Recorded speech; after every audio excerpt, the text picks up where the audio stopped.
Assalamualaikum warahmatullahi wabarakatuh. Salam, Om Swastiastu, Namo Buddhaya, dan salam kebajikan. Saya Titik Suryani, calon pengajar praktik Angkatan 11 gelombang 1. Kali ini izinkan saya memaparkan aksi nyata pendidikan yang memerdekakan. Terinspirasi dari quote anak-anak belajar dari pengalaman dan bermain adalah pekerjaan mereka, maka visi saya sebagai seorang guru adalah ingin menciptakan proses pembelajaran yang dapat memberikan pengalaman bermakna. Untuk mewujudkan visi tersebut, maka saya merumuskan dalam tahapan atap yang selanjutnya dielaborasi dalam tahapan bagja. Bagja yang saya buat ini sendiri merupakan rangkaian dari rumusan atap bolang, belajar dan berpetualang, yang merupakan inisiatif perubahan yang berfokus pada pembelajaran yang berpusat pada pengalaman belajar murid itu sendiri. Berikut adalah tahapan atap yang saya buat.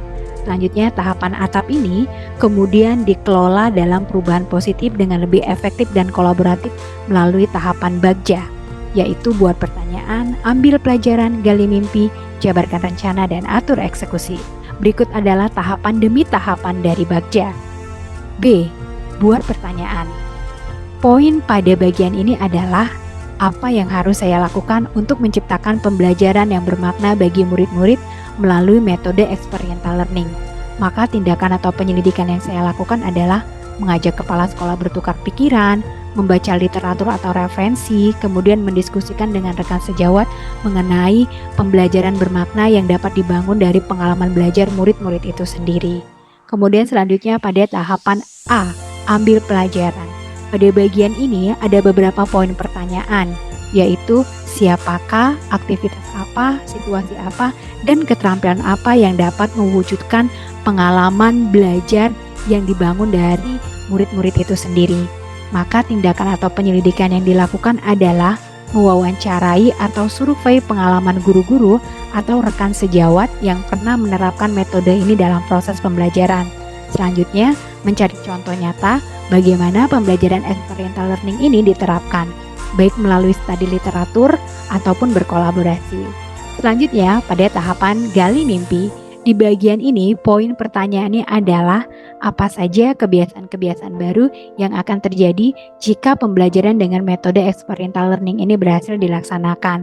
Maka tindakan penyelidikannya adalah 1. Membuat deskripsi sikap murid-murid dalam merespon pengalaman belajar yang menurut mereka bermakna atau berkesan. Kemudian membuat daftar keterampilan baru yang diperoleh berdasarkan literatur yang sudah dipelajari. Dan selanjutnya pada bagian jabarkan rencana, pada tahapan ini ada 2 poin pertanyaan, yaitu apa langkah yang paling sederhana yang dapat dilakukan untuk mewujudkan pembelajaran dengan metode experiential learning ini, dan kemudian apa langkah terobosan yang dapat dilakukan untuk menguatkan praktik ini di kelas.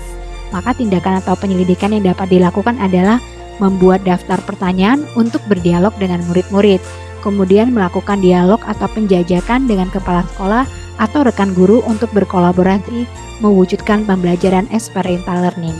Dan tahapan terakhir yaitu tahapan atur eksekusi, di mana fokus pertanyaan adalah siapa yang dapat mengarahkan dan memantau saya dalam menerapkan pembelajaran yang bermakna bagi murid-murid melalui metode experiential learning. Maka tindakan atau penyelidikan yang dapat dilakukan adalah meminta bantuan kepala sekolah atau rekan guru untuk melakukan observasi di kelas saya setiap akhir bulan agar nantinya mendapatkan umpan balik untuk menguatkan prakarsa perubahan ini. Demikianlah Bapak dan Ibu, prakarsa perubahan bagja yang saya rancang. Semoga dengan rancangan ini dapat menginspirasi guru-guru lain dan menguatkan perubahan positif di kelas saya. Terima kasih. Wassalamualaikum warahmatullahi wabarakatuh. Salam guru penggerak.